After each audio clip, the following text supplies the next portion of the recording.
Okay. Now, you will find that we have a healthy lineup of speakers and sessions coming. Now, CI3 was built on the notion that too many capable individuals do excellent work, but they remain unseen, unheard, and stuck. Not because they lack skill, but because they've not been taught how to navigate power. Now, power. We focus on one thing, helping professionals translate competence into influence. Now, let me ground this into something very real. Before this, I did a little poll to find out how would you report or manage up. Your project is failing. Your boss tells you to report it as green. What do you do? Now, funny enough, the poll result shows 10% would paint it green, 45% watermelon effect, 30% would bypass the boss, while 15% would refuse. These are real data provided by us now. Hear that again. 15% would flat out refuse, and it makes me laugh. Now, look at this distribution. It is not a technical problem, it's a leadership dilemma. Most professionals are not dealing with what to do. We are struggling with what it will cost us when we do what we are supposed to do. Now, managing up is not a communication skill. This is not about communication, it is leadership under pressure. To help us distill this topic, I have three powerhouse. One of them, Frederick. Frederick operates at a level of leadership where complexity is not a challenge, it is the environment. His work spans large scale infrastructure and enterprise transformation initiatives where decisions carry not just financial implications, but societal ones. He has led and influenced portfolios worth millions and understands what happens when information is incomplete, decisions are urgent, and consequences are irreversible. Ladies and gentlemen, join me in welcoming Frederick. Now, next up is Asim.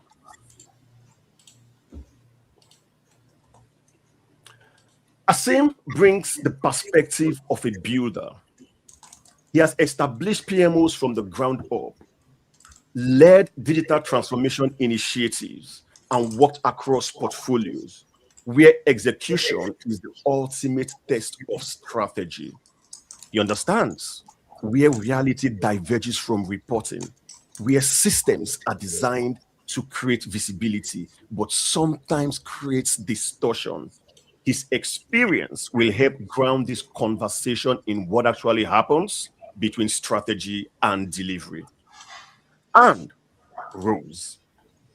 Rose operates at the intersection of strategy and execution, where clarity is not optional. It is a foundation for decision making.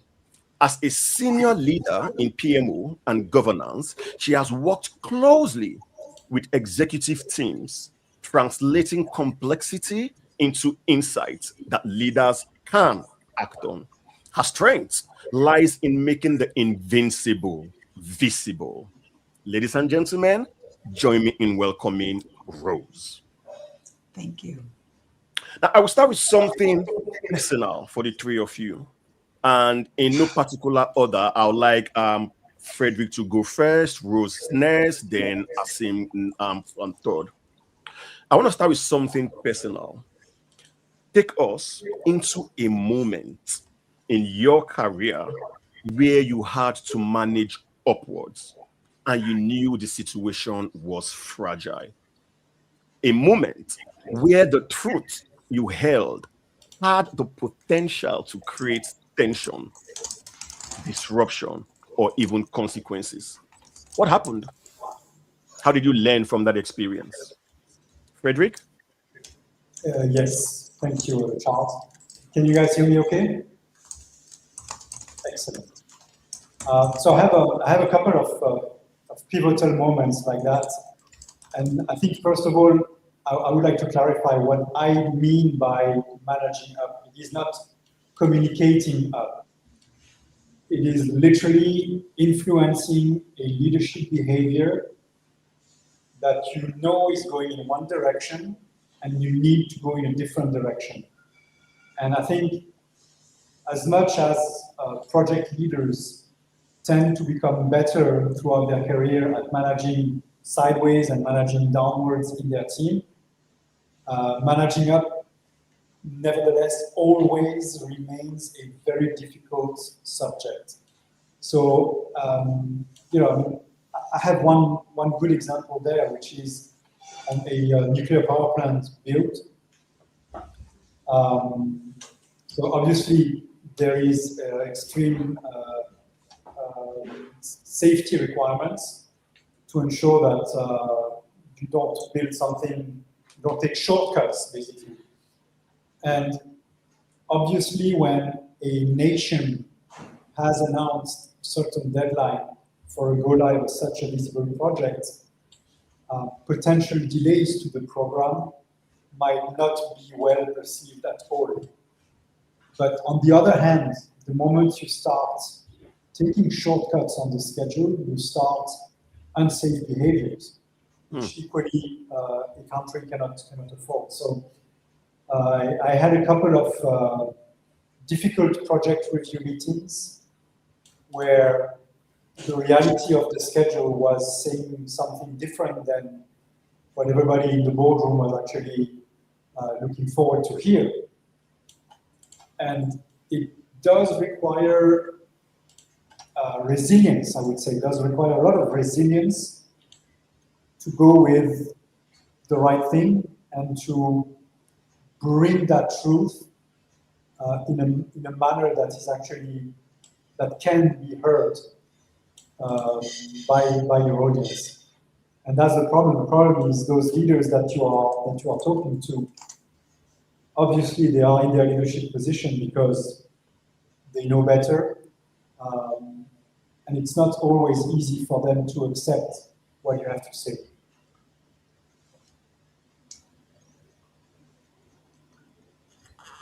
Asim.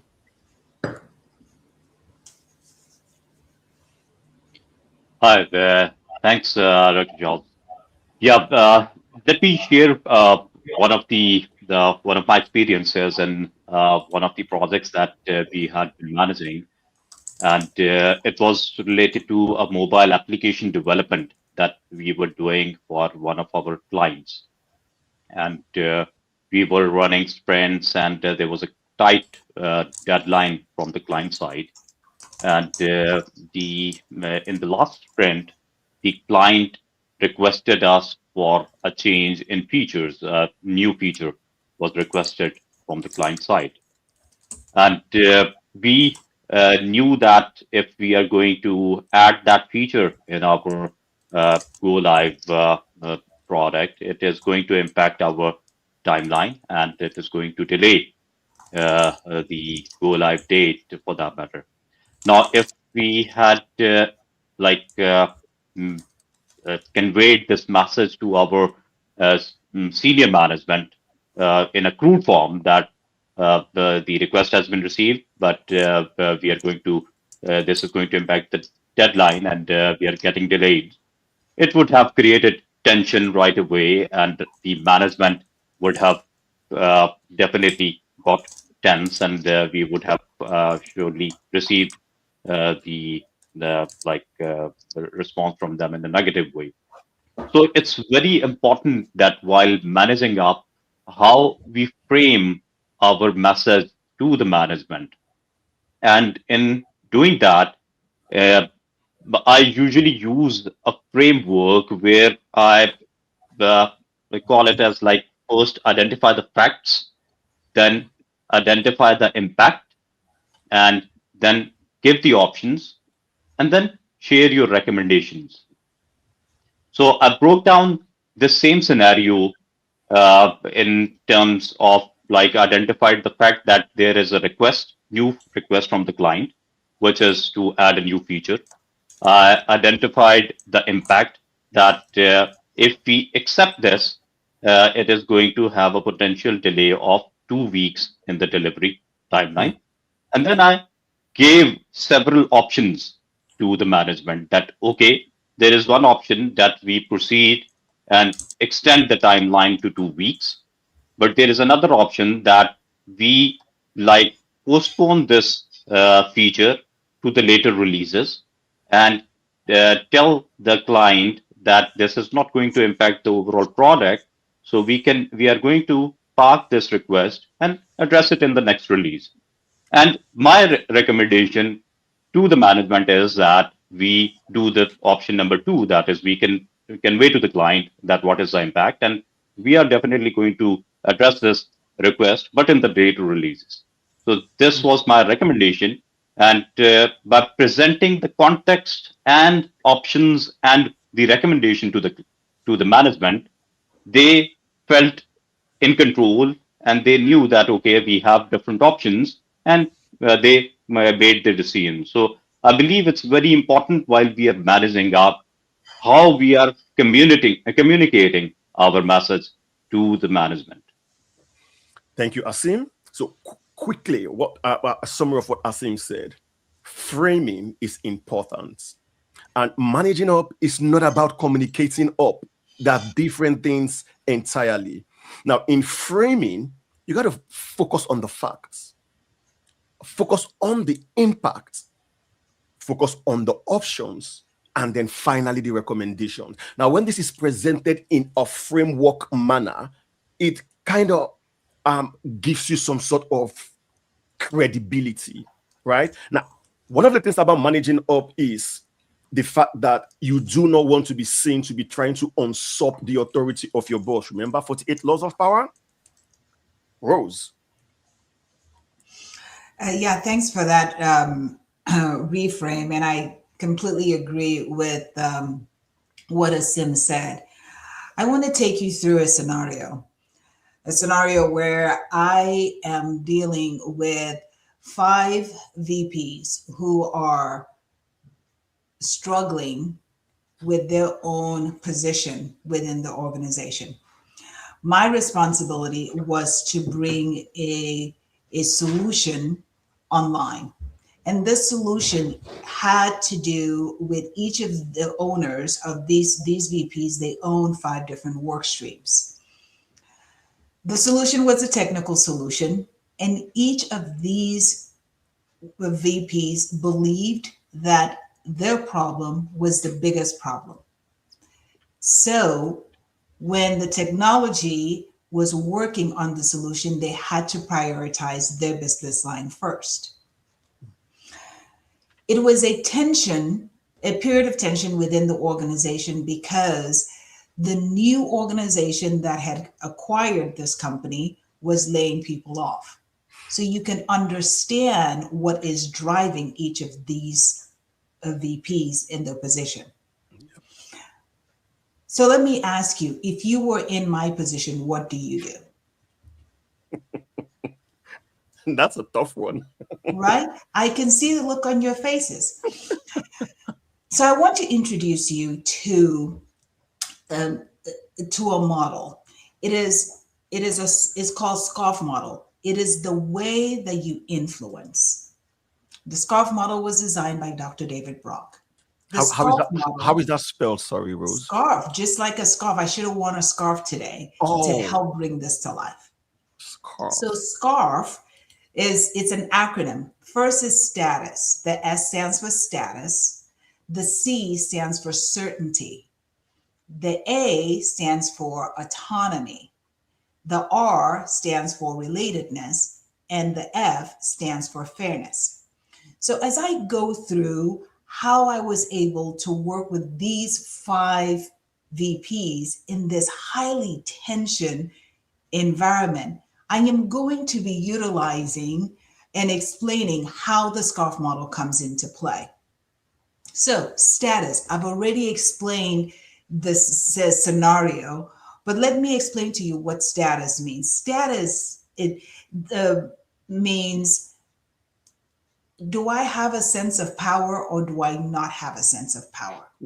You have to understand that each individual looks at every situation from a perspective of threat or reward. Whenever we're asked a question or we're put in a situation, the question in our brain says, is this a threat to me or am I getting rewarded? Is it a place of reward? And depending on if that answer is yes or no, our behavior, either we lean in or we retreat. We put walls up. So understanding this position helps us with how do we understand what's going on beneath the surface of every individual.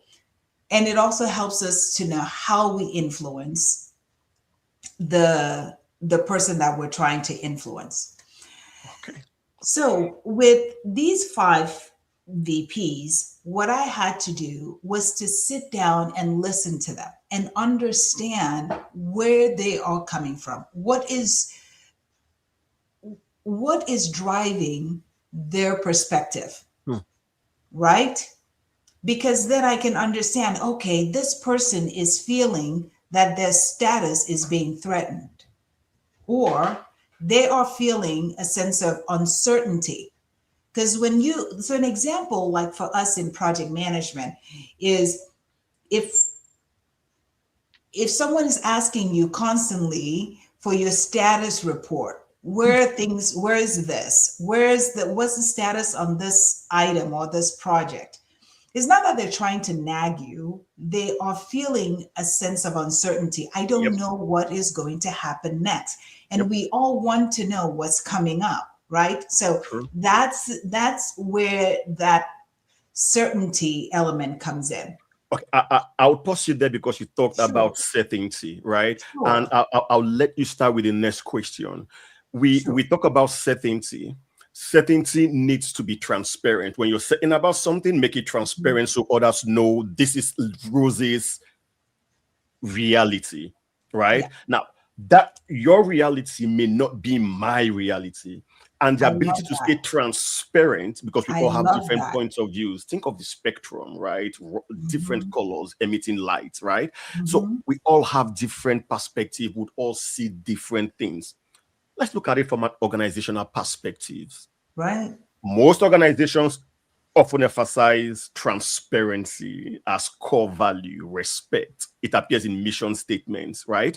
But in your lived experience, how much of the original truth actually survives as information moves upward through layers of management?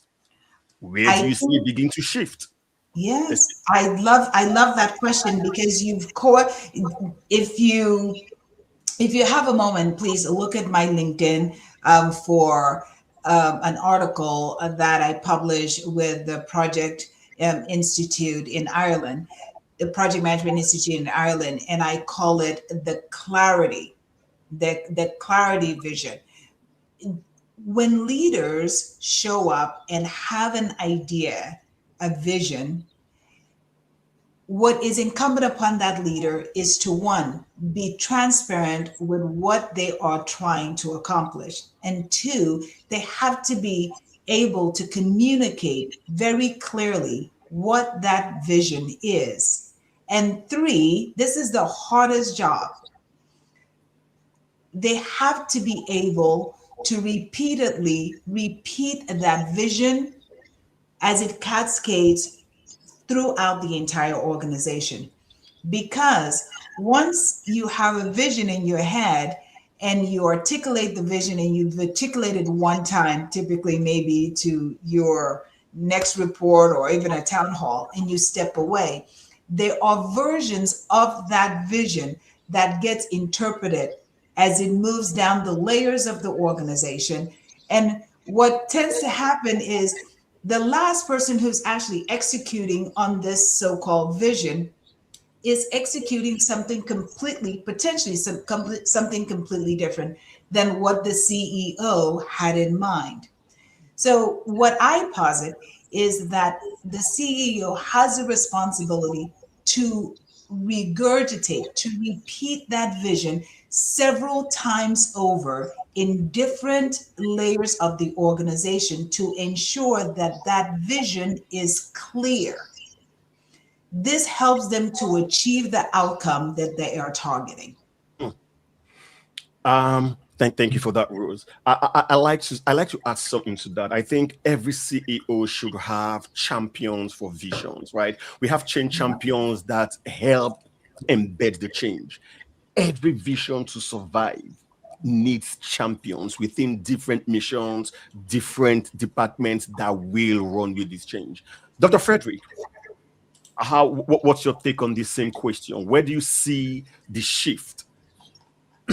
And what drives that shift, most importantly? What drives the shift? For me, the biggest challenge and I like what Rose was saying, but the biggest challenge there for me is the power distance from the leader. So in other words, you will have situations where there is a specific question that has been asked by, let's say, the CEO. And that question is then passed through the layers of the organization to the person who has elements of the answer, let's say me. And maybe there are 3 layers of organization between him and me.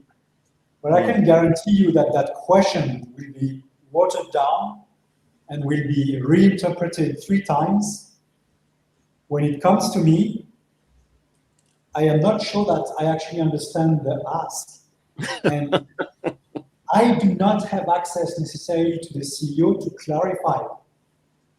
Then I'm going to build an answer where the narrative doesn't necessarily fit within the vision. If you go back to the semantics that Rose was using. And that then is passed on to my boss, who will format it according to what he believes his boss is able to accept. To accept, yeah. And then that person in turn is going to reinterpret that and regurgitate that to the CEO in his terms.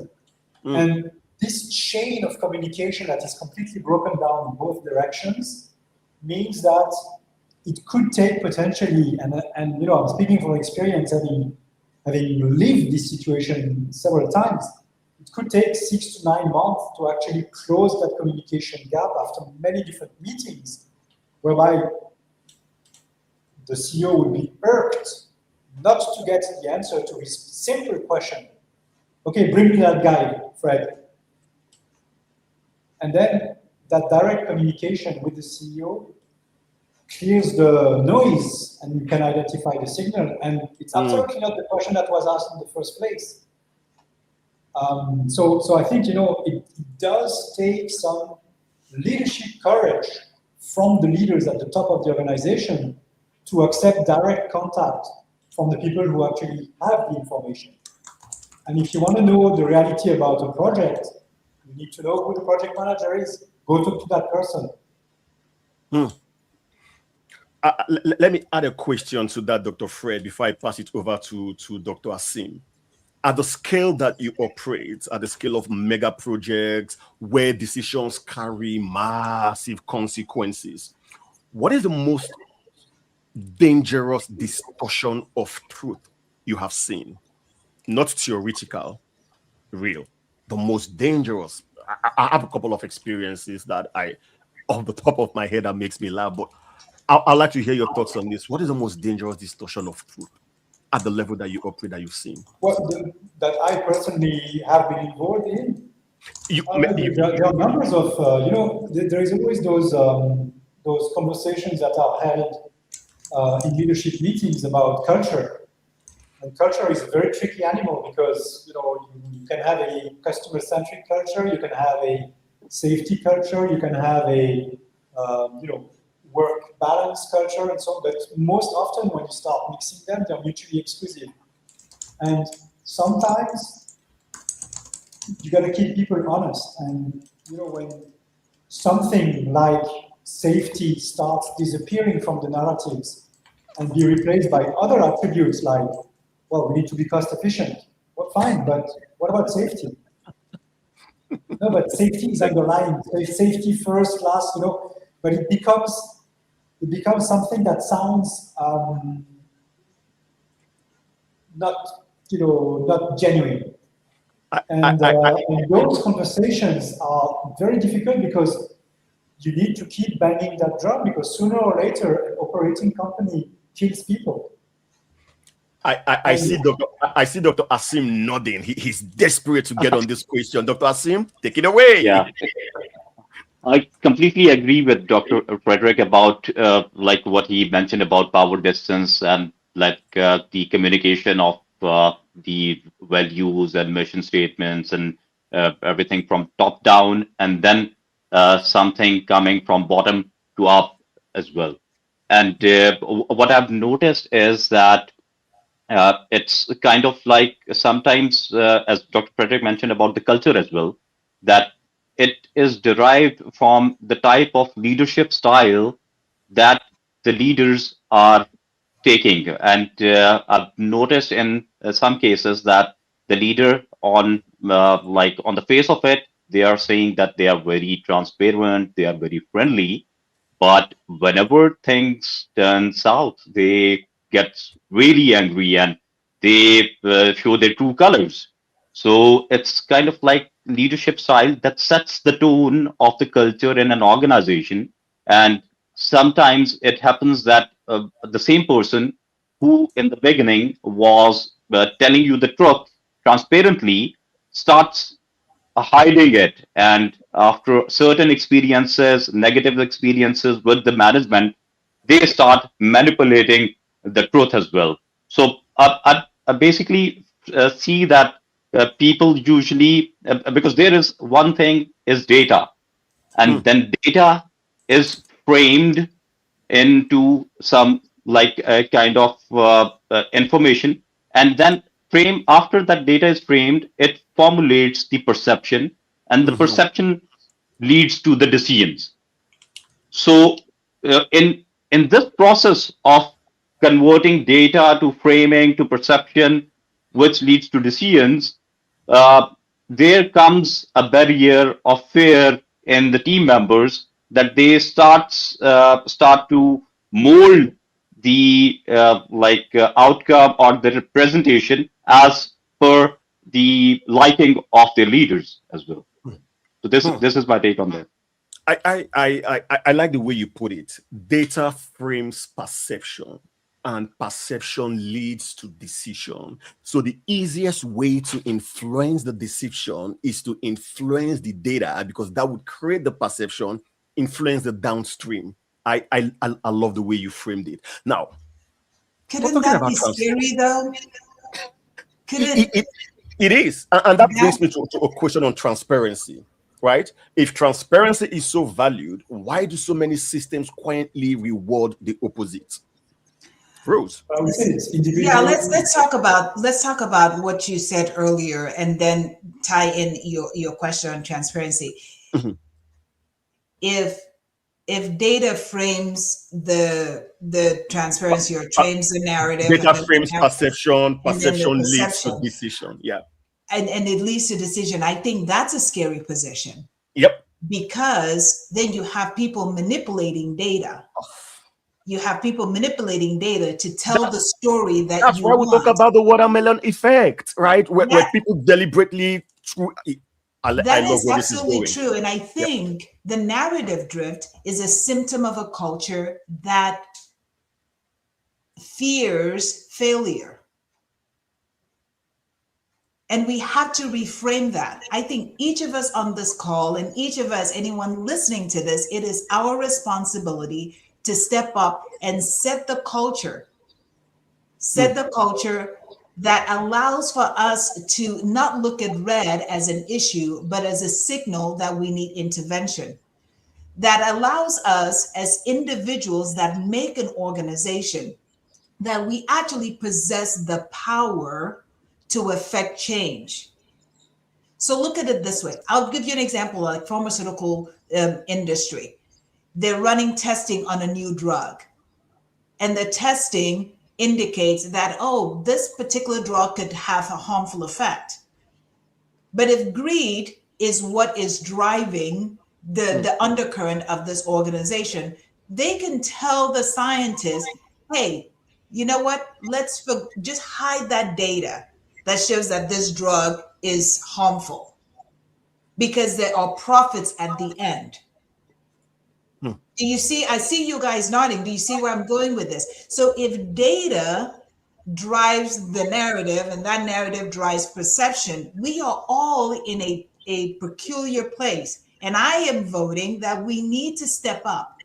One, we need to change the culture and make sure that the culture provides a psychological safe space for us to speak the truth. A psychological safe space that allows us to say, this is the problem that we have. Let us collectively put our heads together and see how we can come up with the solution. That's transparency. And that is the power of influence. Transparency. Dr. Fred, take it away. So I think this is absolutely true, but it's also the biggest challenge, because the leaders who show to be, double-sided, as Dr. Azim was mentioning, they are the ones creating the culture. They are the only ones who are able to change the culture. So I've very rarely seen a project leader able to influence to such an extent a company culture. It takes a leader to accept bad news. And in the nuclear industry, again, I had a chief nuclear officer who used to say always to every project leader on the portfolio, bad news needs to travel faster than good news. We need to know what's going to hit the fan, because we need to be able to react to it, because we need to not have a failure. I love what Dr. Frederick just said. If I could add, just wanted to close. You find this leadership behavior in every very risk-averse industry. Airlines industry, aviation, railroads, pharmaceuticals, everywhere you have the potential to kill a large number of people, you have leaders who tend to accept bad news. Yeah. Okay. Very, very true. Yeah. And I absolutely love that. I wanted to add that there is a dichotomy between truth and alignment. Truth and alignment. And I think that if we look at it very strategically, alignment without accuracy leads to liability, which I think is what Dr. Frederick was. Alignment without accuracy leads to, can you say that again? A liability. Liability. So yeah, we we're have all to rolling in align. the same direction, but it's the wrong direction. Yes, we must align on reality, not a comfortable narrative, but on reality. Asim, have you got anything to add before we go to the next question? I agree. Yeah, I agree to the panelists. And what I've noticed is that within even the same organization, I have seen various cultures within the silos of the departments as well. And it usually depends that in the same organization, when there are departmental heads who have different style of leadership, within those departments, I've seen in certain department, there is a very free conversation between all the levels of the management, because of the reason that the concerned departmental head was of a very open kind. He was promoting openness and transparency and all that. And in a certain similar department, certain other department of a similar organization, of the same organization, where the culture was different.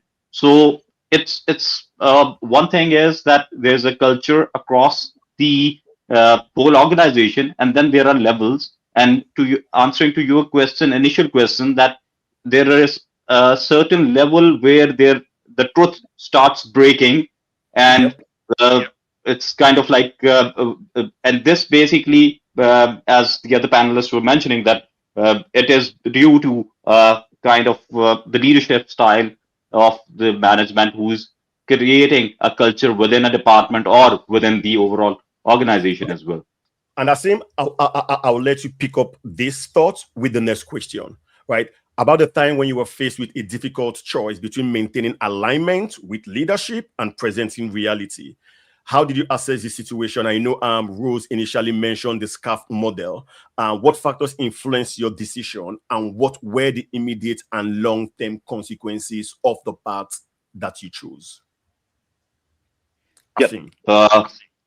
I believe that alignment with the management and what we deliver to the management, it's kind of depends upon what kind of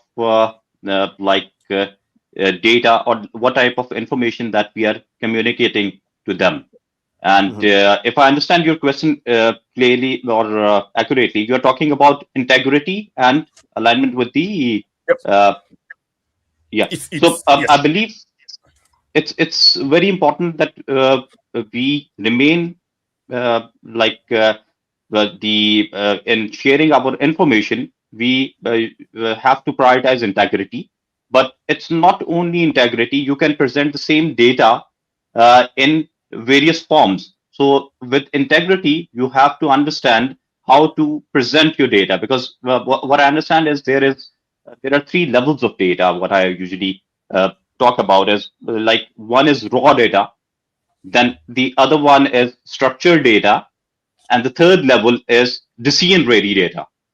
So it's like we can be very honest and we can present raw data to the management, but this is not the right way of presenting the data. So we have, if we want to present the integrity, we keep the integrity, we have to convert the raw data into structured data, and then structured data into a decision ready data, and then we remaining keeping the integrity of the data and present it to the management. In that way, I believe there will be less tension, and so it boils down to the fact that how you communicate to the leadership or how you communicate up. Okay. It depends on how you communicate up. Rose, have you ever had to reframe truth so it could be heard without diluting it? How did you do that? Absolutely. Absolutely. And I think that a lot of the project managers that I coach, they come to me with this problem. How do I reframe the truth? Because the last time I told the truth, the And we all messenger know what was, happens.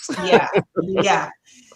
So how I advise my PMs that I coach is, I'll give you an example, a timeline. They present a timeline for a project. They go, nope, cannot do that timeline. It needs to be delivered earlier.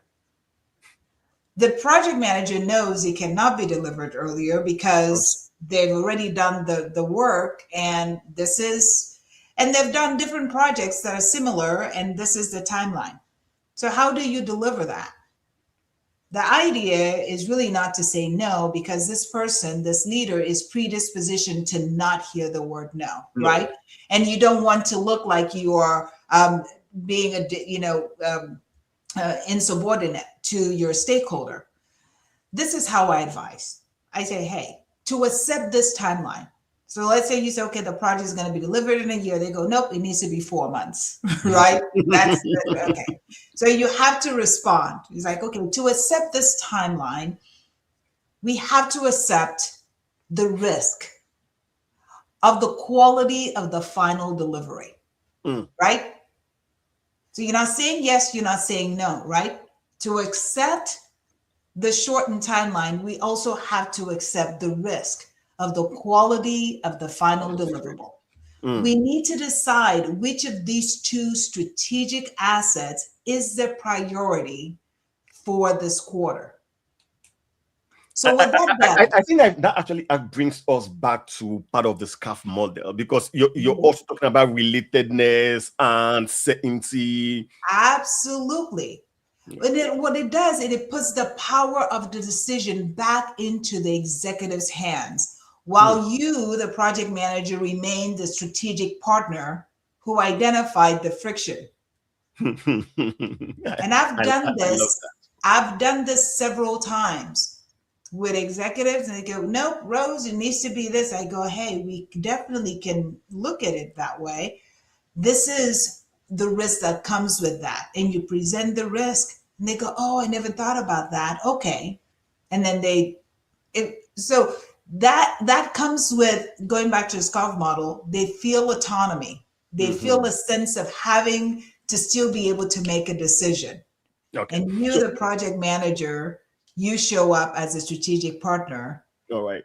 Yeah. So Rose, your question had to do with reframing the truth. Dr. Fred, was there a moment where you were saying less would have been safer, but you choose to say more? What did it cost you, Dr. Fred? Yeah, a lot of those. I had a lot of, how do you call them, career limiting moments where I had to choose integrity. Sometimes for a long duration, until, I have an example when we were setting up a whole framework, a reporting framework.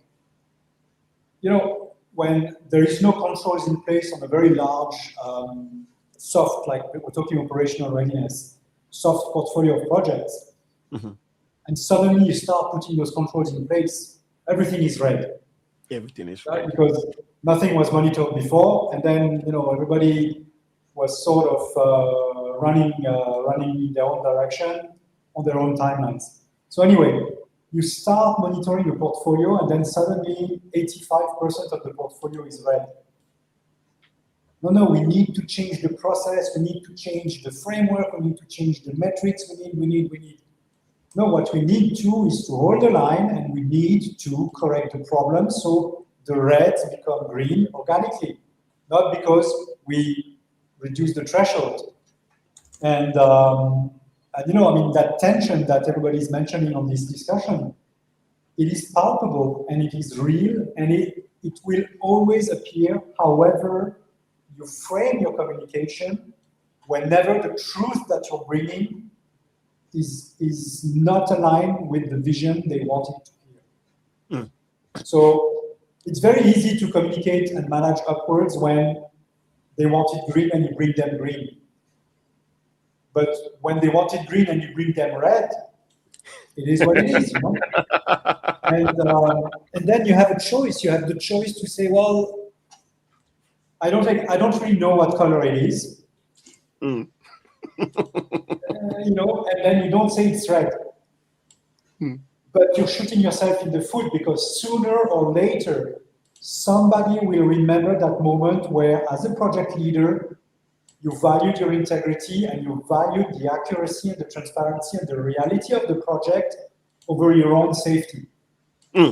I think that I've had that case several times, whereby the immediate consequences were, being passed for a promotion, being passed for a bonus, being passed for an incentive. It does happen. That's the reality.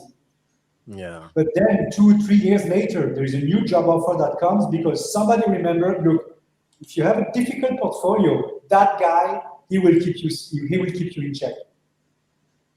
So I would say sooner or later, good deeds will catch up to you, and bad deeds will catch up to you as well.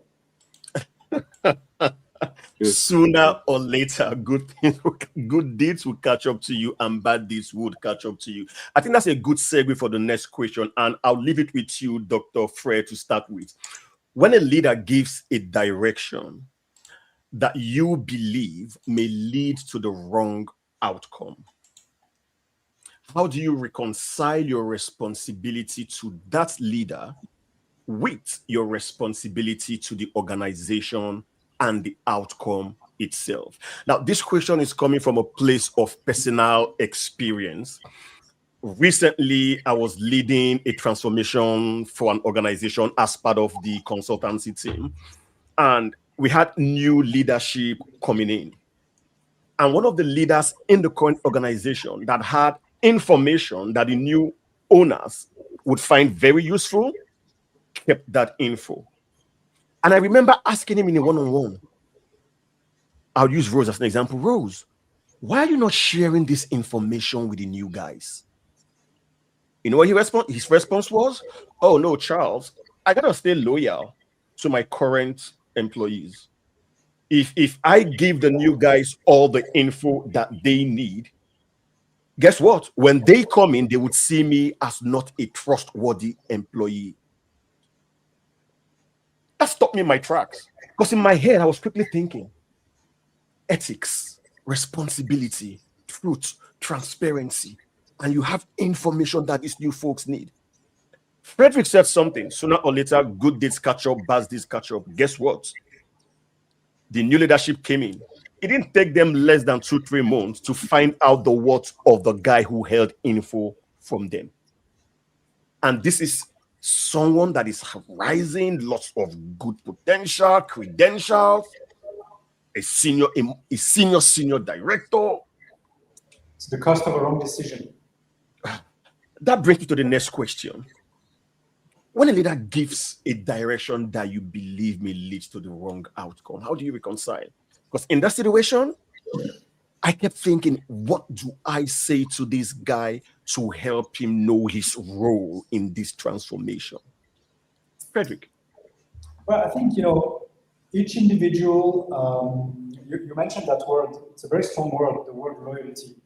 Each individual needs to identify, understand, and communicate their loyalty, or I would say their allegiance. Yeah, because as a project leader, you could have allegiance towards an individual or a group of individuals or an entity, a department, a company, or you could have allegiance to a greater cause. As an example, the project. So I'll talk again about some of the energy projects I worked on. I serve the United Arab Emirates public. My allegiance is to the people who get water and electricity from my employer. So and I need to communicate this very clearly to my management as well. Hold on, Fred. You just said something. Your allegiance is not to your employer. Your allegiance is to the people who get value from your project. That's correct. Okay. And it could be different. I could very well think that my allegiance is for my line manager, the guy who gives me a 4 or a 5 at the end of the year, that doubles or triples my bonus. It's a choice, right? It's an individual choice that each and every one of us have to make. Well, my choice is that my allegiance is to the beneficiaries of the outcome of the project. And as long as this is clear for everybody in my line, it becomes very difficult for somebody to openly challenge you and say, well, I don't like you because you gave all the information. I'm like, yeah, but give me a good reason for the country, for the future of the energy sector in this country, to not give this information. What's the rationale behind? No one can fault you on that. So again, it requires courage, but it requires clarity within yourself and transparency to the people around you, to your stakeholders, because if they don't know who you root for, they might think, oh, that guy is in my team. I am in your team as long as your team is to the benefits of the project. The moment you will run against the project, I will tell you. And I've had difficult conversations with my line managers, telling them, look, I don't think this is going in the right direction for the project.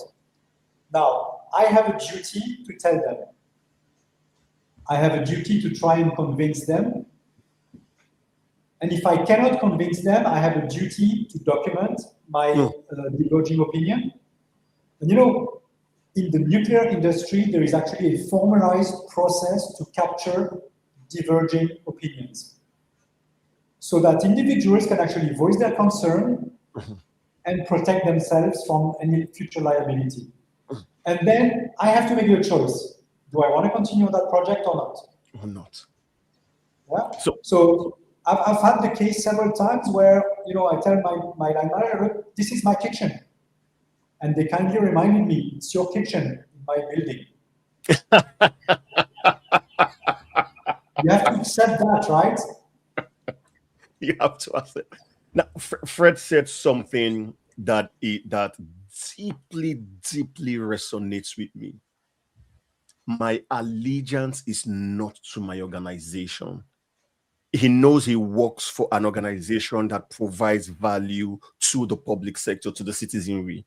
So his allegiance is to those people. Now, when he frames it like that, it becomes very deep and very personal.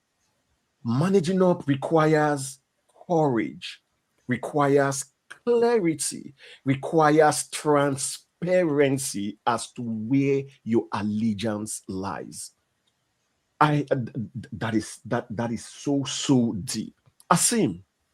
Now, Fred This talked is about courage, clarity, transparency.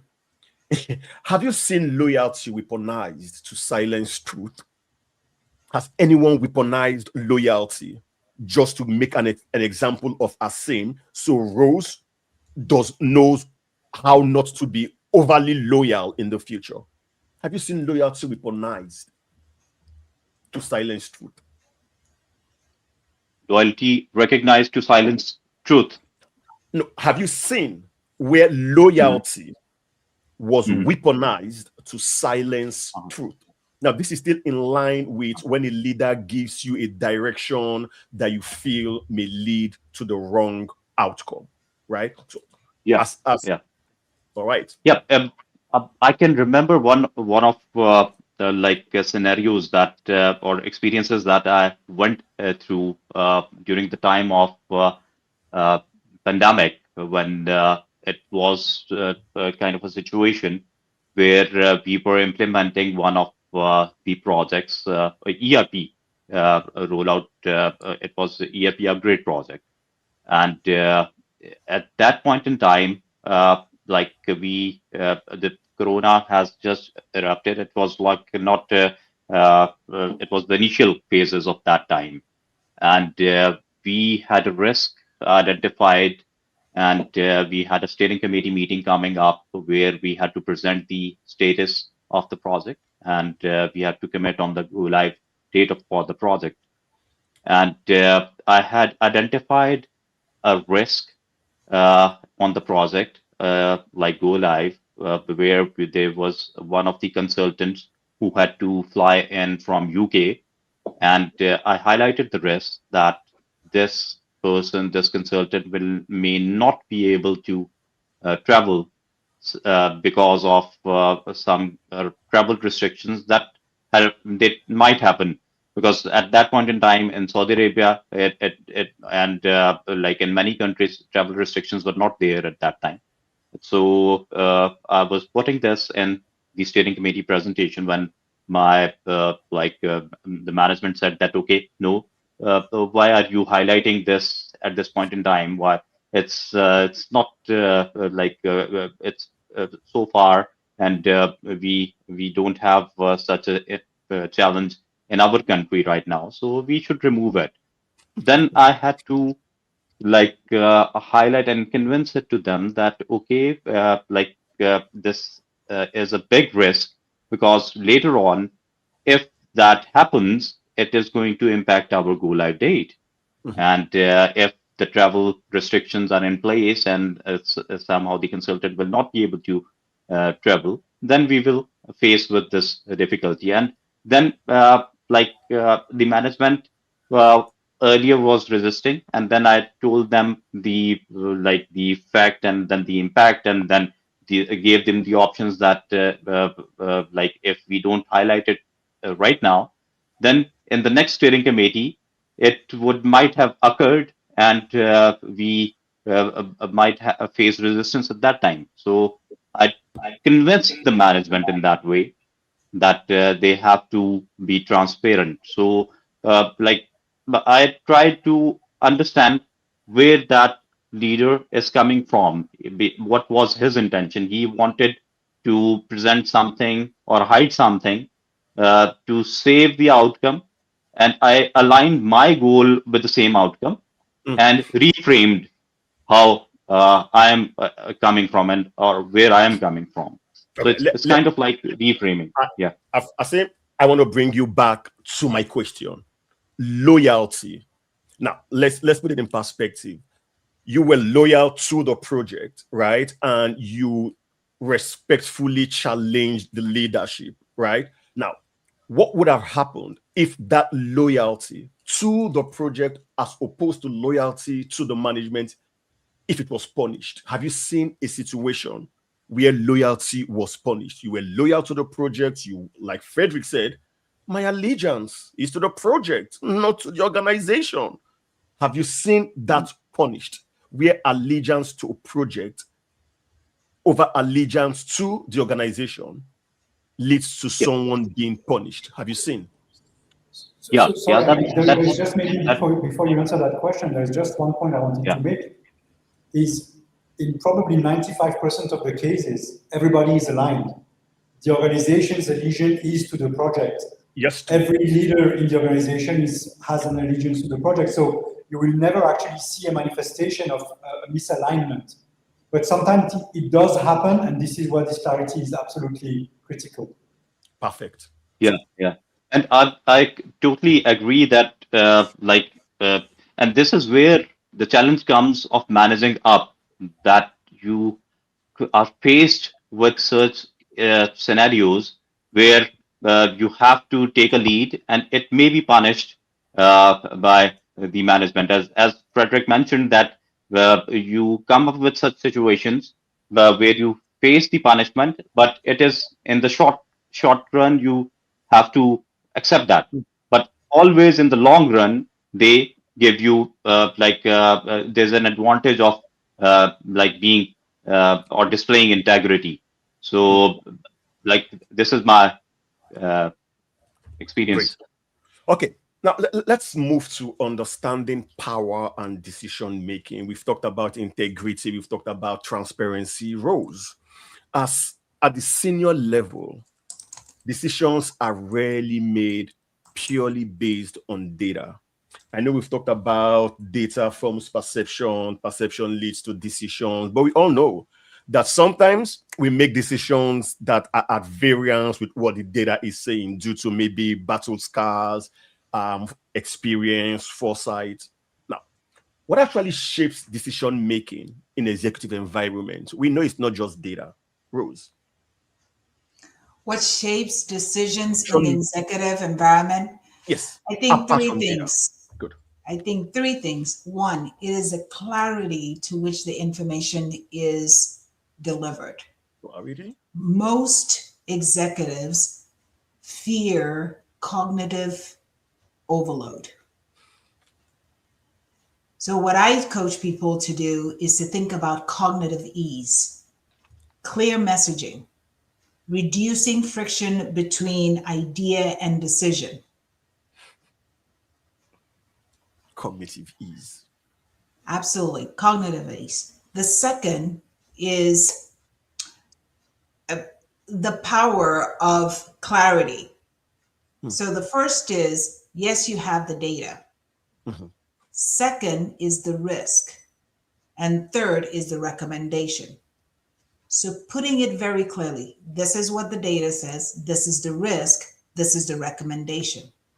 Leaders have what's called the concept of time as a strategic asset. They don't have a lot of time, they have limited time. So the more you are asking of their time, the more resistant they might be. If you can make your information very clear, risk, data, recommendation, they are more apt to give you that time because they see the return on that investment. But if there is lack of clarity, going back to the cognitive ease, then it's harder for them to make the decision. I would say, Rose, that's a new word. Cognitive ease. I love the sound of it, and it really makes sense because most times we send information, the same information to the same different stakeholders, not knowing that different stakeholders require different level of detail.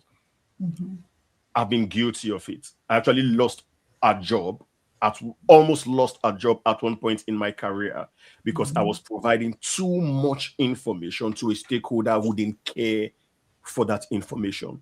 So I love the idea of cognitive ease. I'll let you pick it up from there again. Yes, absolutely. And the third one is the bluff model. Wow. The bluff model is bottom line upfront. I teach a course, which is the art of clear communication to elicit decision making. And I concentrate on the bluff model. I show examples of how people have a communication in their email that is very, very long. And it's so hard for an executive to understand, what are you trying to say? But I want to say everything. I may not have the opportunity to be in the room with them. No. And that comes back to this idea of managing up. Please, Charles, listen. A lot of managers did not get training to become managers. A lot of leaders did not get training to become leaders. They are learning on the job. So part of our responsibility is to help. This is the managing up, is to help them with, how do you manage? How do you lead in this environment that you're seated? You don't need the 5,000 word diatribe of what's happening. So bottom line upfront, I need additional funding. That's the bottom line. Then you go into your information.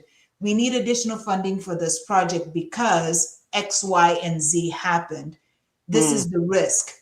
If we don't get the additional funding, this is what's going to happen. So we need your approval. Bottom line up front, right? Bottom line up front. That needs to be the first answer, or the first line, in order for you to get the decision that you're looking for.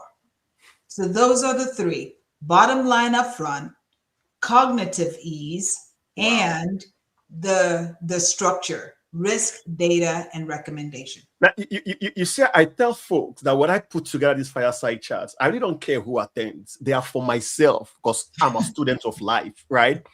I've learned so much in under 1 hour. Believe me, I have not heard of the bluff model until today. And it's something I'm going to seriously be looking up. So one salute for you, Rose.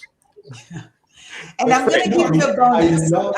I love the fact that you framed it into a model, but it's common sense, really, right? It is common sense. It's not common. When a kid goes to their parents and they want candy, there is no 70 slides. There is, can I have candy?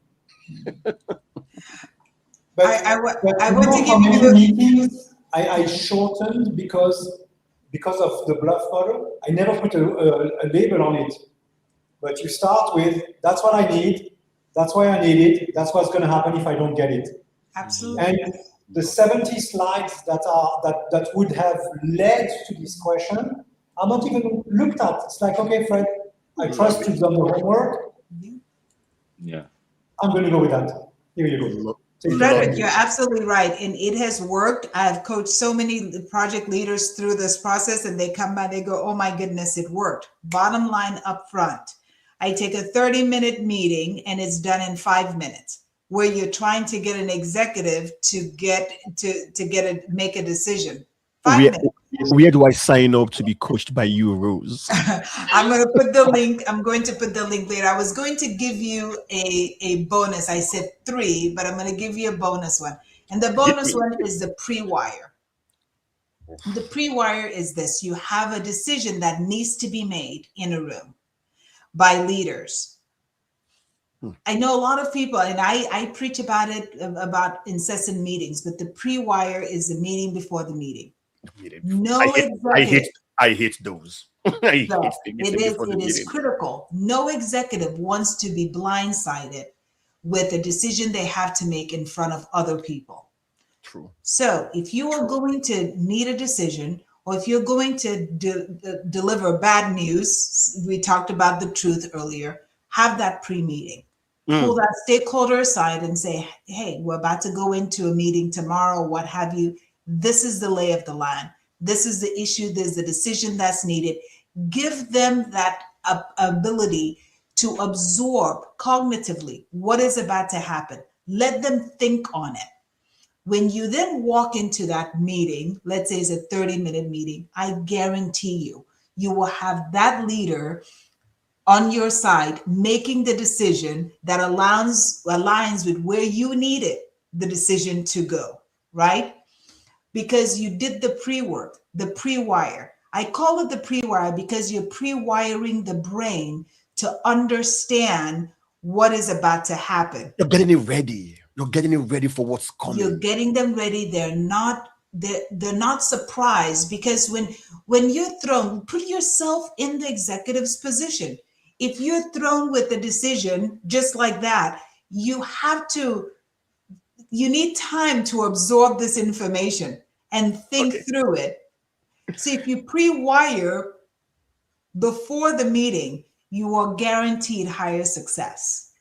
Put yourself in the executive position. If you pre-wire before the meeting, you're setting to get success. But it's called the pre-wire structure. And to talk about in a month, I'm starting my new cohort for the coaching, so I will share the information with you so you can share with your listeners.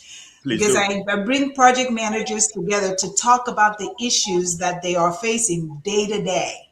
And we work through those issues in those cohorts. Okay. Now, you talked about pre-wire, right? Asim, even between all of the bluff models, SCAF model, Asim, you earlier mentioned the FEAR model, that's facts, impact, options, reconciliation. It appears this edition is an edition of models, right? But regardless, there are some times when being right is not enough. I've been in such situations, right? I come in with all of the facts, all of the data, and in my mind, oh, Charles, you've prepared an idiot-proof presentation, and you're going to get a yes because all of the facts are there. But guess what? After the presentation, I'm there sweating profusely, and it was, all right, Charles, no. But I'm right. Has there ever been a time when being right is not enough or was not enough? Can you share experiences when you were right, but still failed to influence the outcome, and then the outcome eventually happened and you were proven right? So, for example, you highlighted a risk that could potentially disrupt the project. And then the project sponsor, like you earlier said, no, Asim, we're not there yet. Why are you highlighting this risk now? And then they choose to do nothing. Of course, it's an acceptable risk response. But guess what? Months down the line, that risk surfaced into an issue and significantly affected the project. Has there been a time such a thing happened? How did you react? How did you go back to management and say, but I told you so? Asim, the floor is yours. Sorry, I was muted. Yeah, exactly. It happens a number of times. In fact, in our position as PMOs or project managers, we usually highlight risks which are not accepted by the management, and they bypass all your proposals, and they go ahead with the decisions and do not take any heed from whatever you are presenting. That has happened a number of times. In one of the projects, I had experienced myself, that we had a tight deadline that the client was pushing us to go live for one of the websites that they had, and in our timeline, we had a phase of quality assurance, and it was kind of the testing that the team had to perform, and we told them that this is we cannot bypass this and go live without doing the quality assurance of the product that we have developed, and go live with the website. But the client management, though we were right we knew what is the importance of quality assurance. We cannot go live with a product with bugs, but the client management from their side, they bypassed our decision. And the steering committee, the head of the steering committee said that no, we accept the risk and go ahead and go live with whatever you have already developed. So we did that. We went live with the same website, and right after going live, the users of those websites, the client's customers started reaching out to them with the issues. And at that point in time, when the client got back to us and raised that there are so many bugs, we told them that you yourself made this decision. But luckily, we had documented this in the steering committee minutes of the meeting that the plan was presented, and the based upon the decision from the management from the client side, we had bypassed this, so we were saved. But it happens actually when we don't have authority over our decisions. We present all the facts and figures, and we present our recommendation as well. But sometimes the management goes with some other decision. So this is what we have experienced a number of times. So, Rose, in your position, have you experienced that when being right is not enough, and you had excellent insights, but it was rejected? Why do you think that happened? Was it timing, framing? They just didn't like the color of your skin, your hairstyle? What do you think happened? I'm going to flip that question a little bit, Charles. Yes, please. It's not about being right. Then what is it about? It is about understanding the people in the room. What is going on beneath the surface of the people in the room? But okay, let's break that down a little. That is cultural, and I know that's Dr. Fred's strength, right? It's impossible to read the room. You, Dr. Asim, different culture. You, Rose, different culture. Dr. Fred, different culture. Dr. Charles, why will I be bothered reading the room? It's absolutely. I think the job of a project manager is important. It is less about managing the project, the task. It is about managing the people and managing the personalities. It is so important to understand what is happening underneath the current. The people in the room, it is important to think about, one, the cultural aspects, like you just mentioned. Here we have 4 people on this call, we have different backgrounds. But the second really goes back to that threat or reward. The SCARF model that I mentioned, what is going on beneath the surface? What is driving this person to think the way they do? What is important to them? Once you figure that out, you can influence anyone.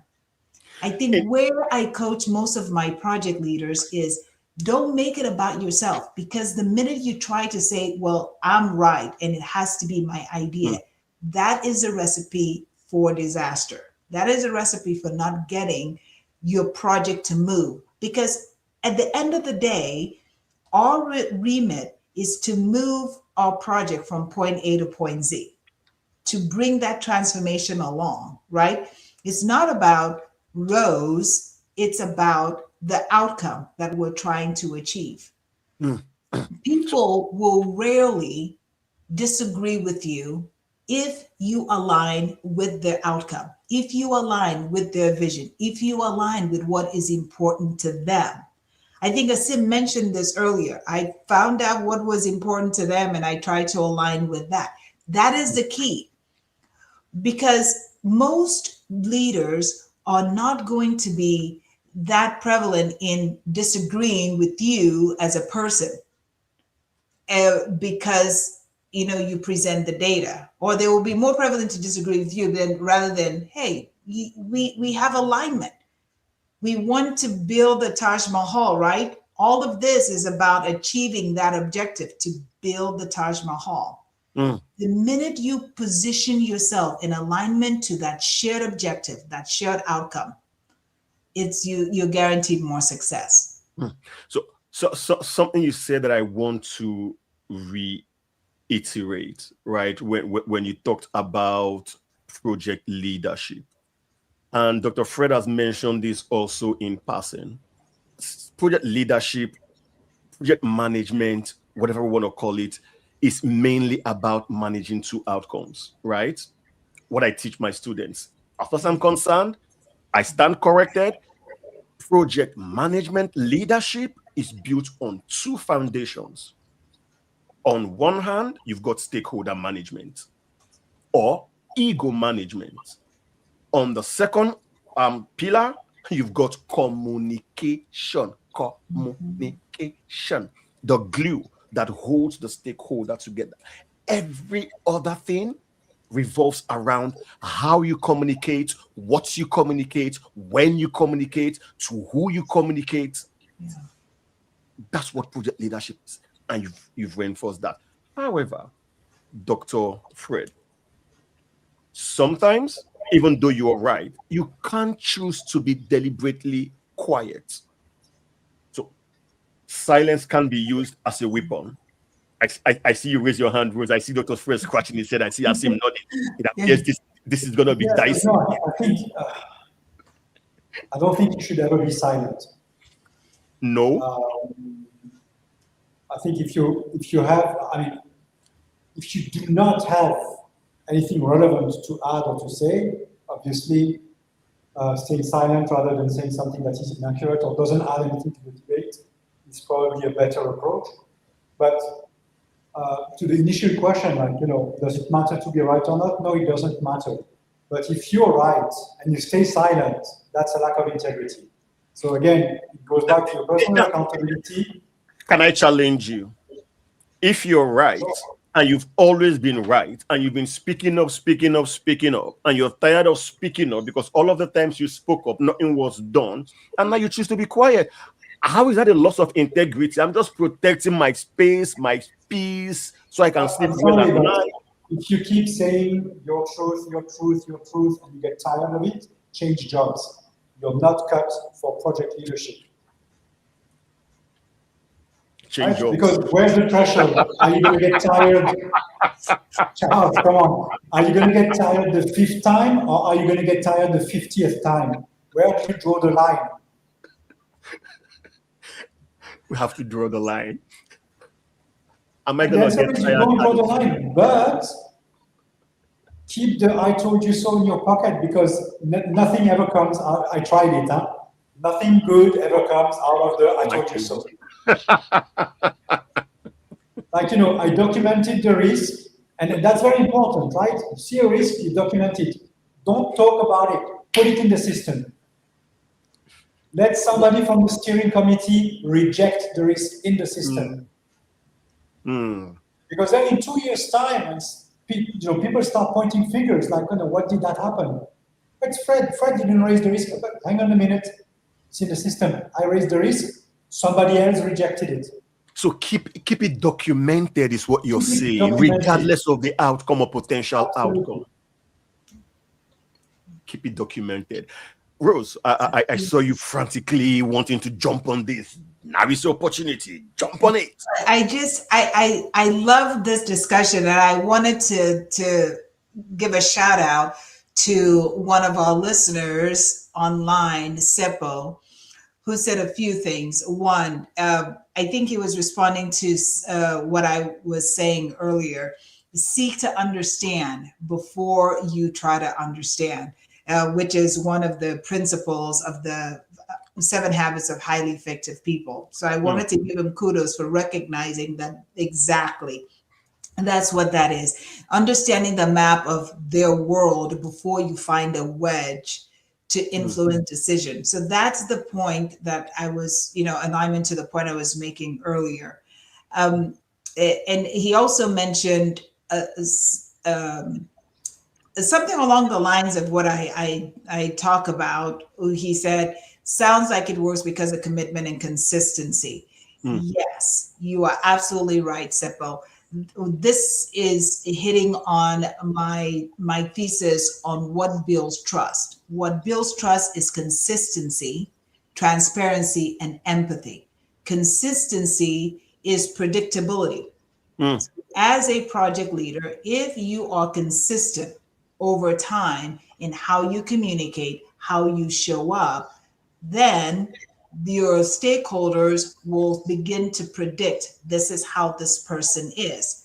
The transparency we've covered earlier, transparency is the antidote to uncertainty.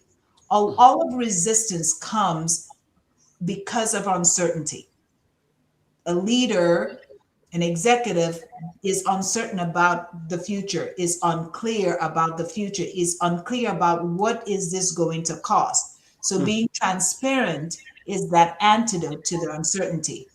And then the last piece in building trust is empathy. Empathy lowers defensiveness and reconnects people to the possibility. So if you get to understand where people are coming from, that is empathy. When you show them empathy, it lowers their defensiveness. So when you combine all three, the consistency, transparency, and empathy, you create this environment where stakeholders, where your executive leaders don't feel powerless. They feel supported. And when people feel supported, they listen, they engage, and they align. When people feel supported, I love that word, supported. All right.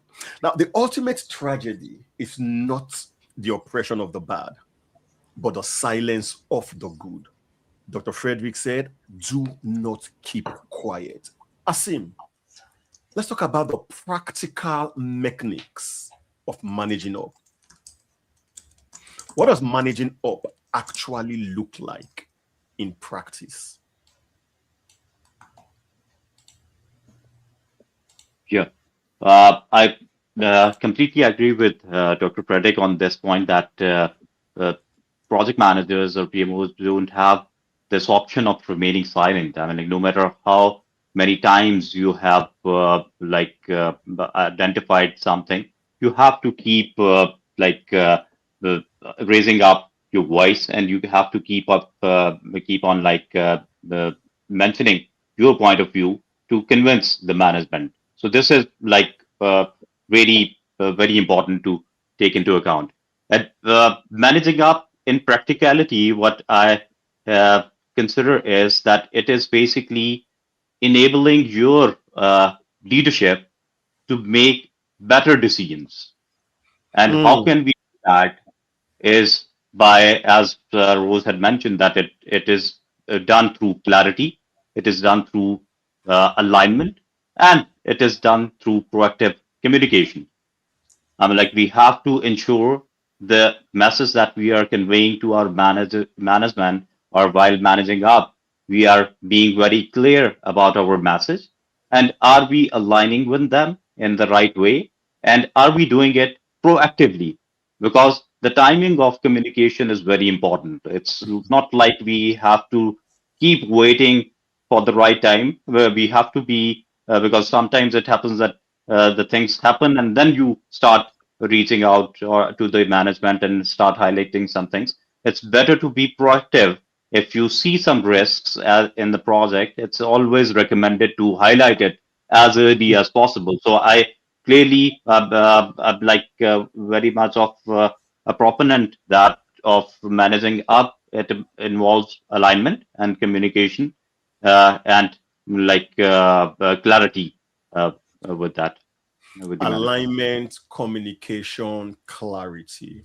The funny thing is, when I put out this topic, lots of folks thought it was about communication. It has, for me, it has nothing to do with communication. It is Rose is my direct supervisor.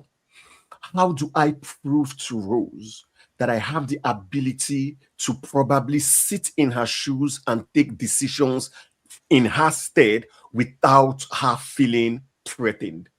That is managing up. How does your boss see your what?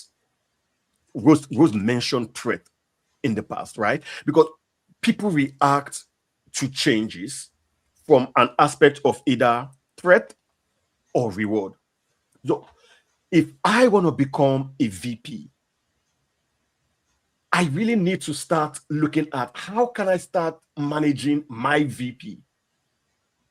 Because the truth is, if I'm not managing up to the level of my VP and my VP sees I'm managing, whether directly or indirectly. I recently had a review meeting and my boss said something that struck me.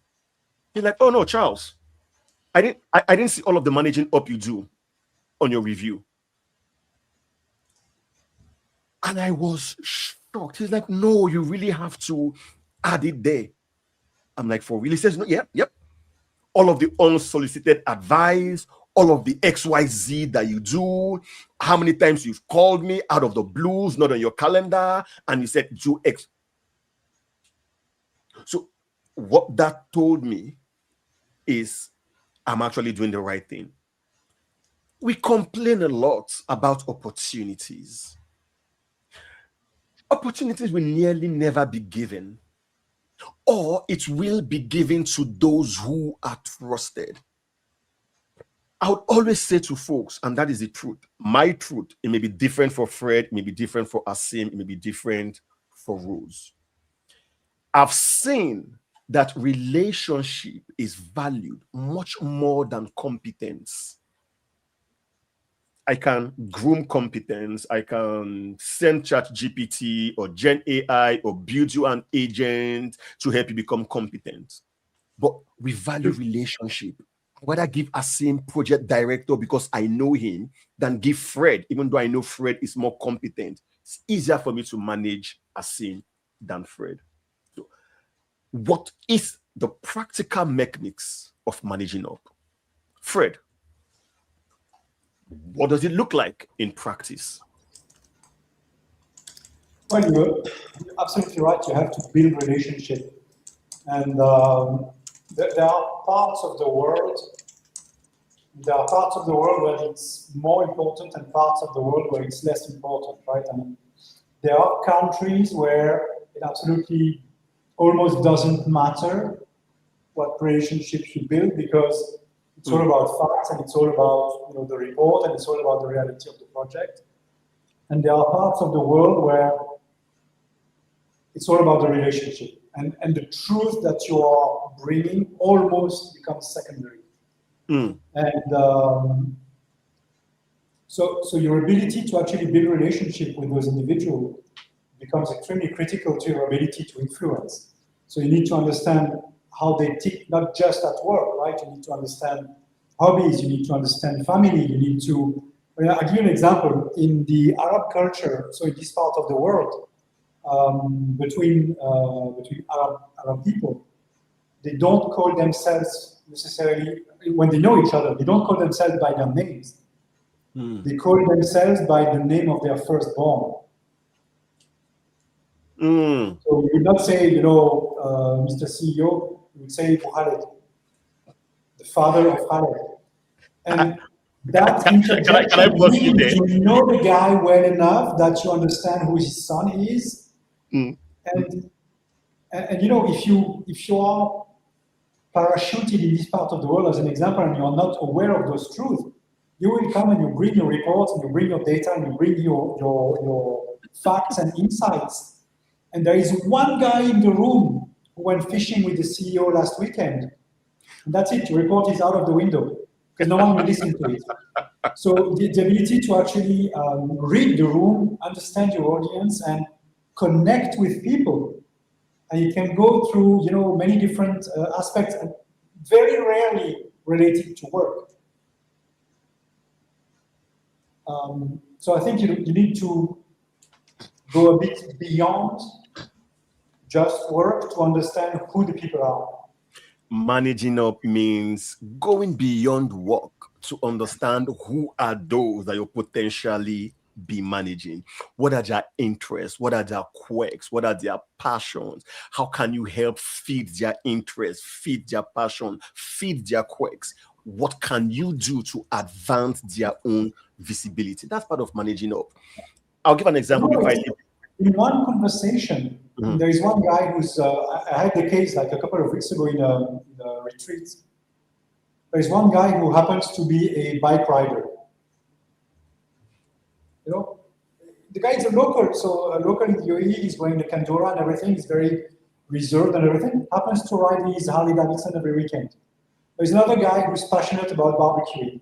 There's another guy who, like, you know, has tattoos and everything. And in one conversation, you connect with 3 executives with something that has absolutely nothing to do with work, right? So sometimes you're more lucky than others, but you have to create also those opportunities to hook people. So, something else that you just added, that it's another new ingredient in our recipe. You need to have the ability to cook people. What does that mean? You got to understand their inner workings, right? It goes beyond the job. It really goes beyond the job. Rose. Same question. Oh yeah, it's for you? What does managing up mean for you? Right. For me, I highlighted some strategies I use. Sure. As former VP of PMI. People love speaking engagements. My execs, my directors, I purposely force them into speaking engagements. For most time, oh no, Charles, the application process. I'm like, no, let's do this together. Like you said, reduce the cognitive load on them. Eventually, they started signing up to become speakers. Things in the past, they were like, nah, I'm not interested in doing this. So that was a way of managing up, bringing them into my world to see where I play and my competencies. Right. How would you advise someone getting on their journey to manage up? They have no clue what to do, but Fred has said, understand the folks. We've talked about clarity. Practically for you, what were the tips, tricks, techniques you used in your career to manage up? Oh, absolutely.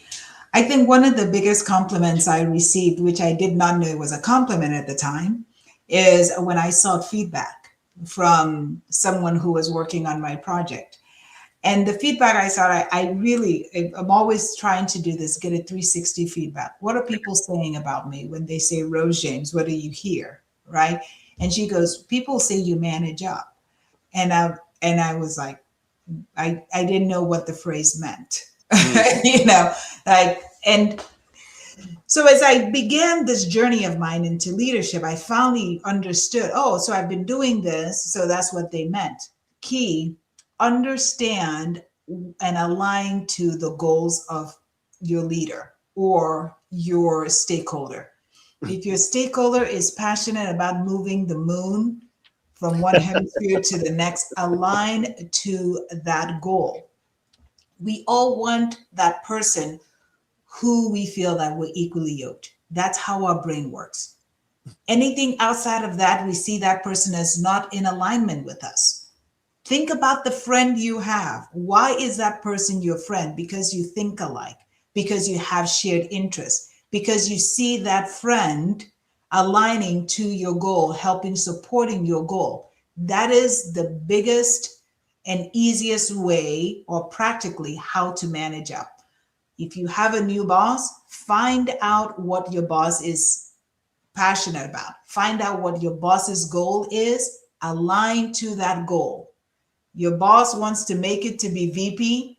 Help them to achieve that goal. You know why? Because once your boss makes it to that VP, guess who they're going to move up with them? It's going to be you, because you aligned with their goal. And that's the first piece. Second, show up as a strategic partner. You're not there to make anyone feel bad. You talked about the truth earlier, Charles. You talked about knowing what's right or saying what's right. It's not about what's right. It's not really about the truth. It's about, how do I help this person see me as a strategic partner?